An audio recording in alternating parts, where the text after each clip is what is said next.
All people of wisdom, sound mind, sound human nature, all religions, all countries, all over the world regard rape as a disgusting crime that mustn't be permitted in the society.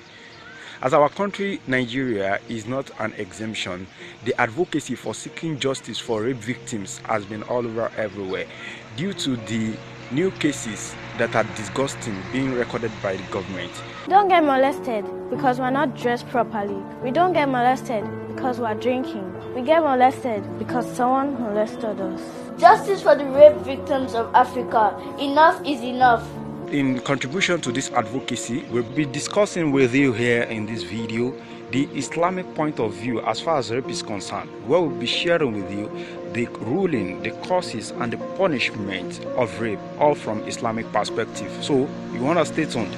But hey, I'm not alone here in this video. I've got with me Ustaz Salah from Al-Qarawi University. فليتفضل مشكورا. بالله من الشيطان الرجيم بسم الله الرحمن الرحيم. Answering to the question, which is the difference between rape and zina.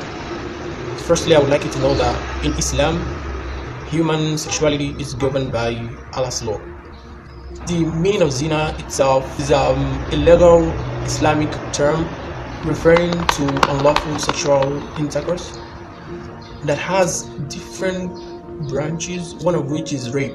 It's because zina itself has a lot of branches, which is homosexuality, sodomy, fornication, adultery, and so on, which rape is one of them.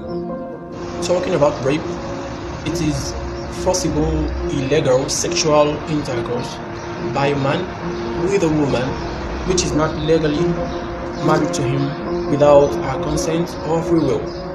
Sharia defined rape as forcing a woman to commit zina without a will. The Hanafis, they said illegal intercourse when there is no deliberate action and no consent from the victim is considered rape.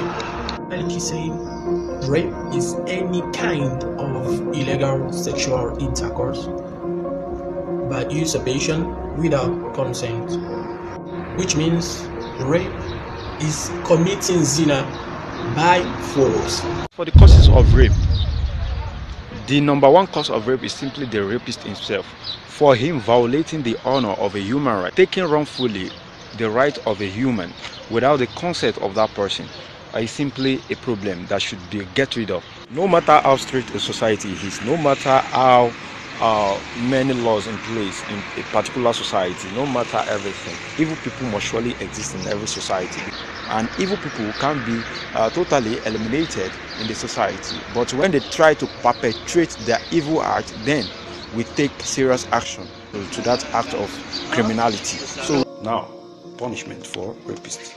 So, punishment for a convicted rapist. Most Islamic scholars argue for applying the punishment for zina to a convicted rapist, which is stoning to death for the married and flogging of 100 lashes and deportation for the unmarried. These scholars based their argument on a rape case that happened during the time of the Prophet, which the rapist, who happened to be married, was sentenced to be stoned to death.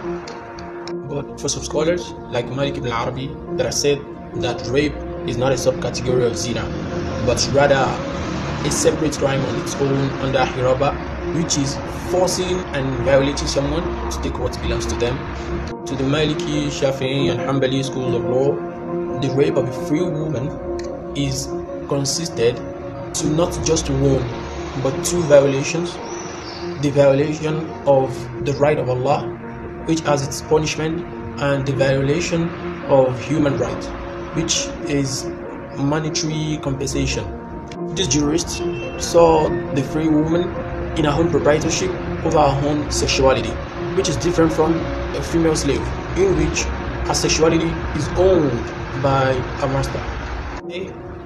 The free woman is entitled to compensation, and the amount of this compensation is the amount in which any man will pay for a sexual access to a woman, which is the bride price, and in all the time goes with the satisfaction of the lady. Conclusively, we need to just keep ourselves away from perpetrating evil and be of good conduct in our society. So that is our last information here in this video. May Allah subhanahu wa ta'ala accept it from us as an act of ibadah. Assalamu alaikum wa rahmatullahi ta'ala wa barakatuh.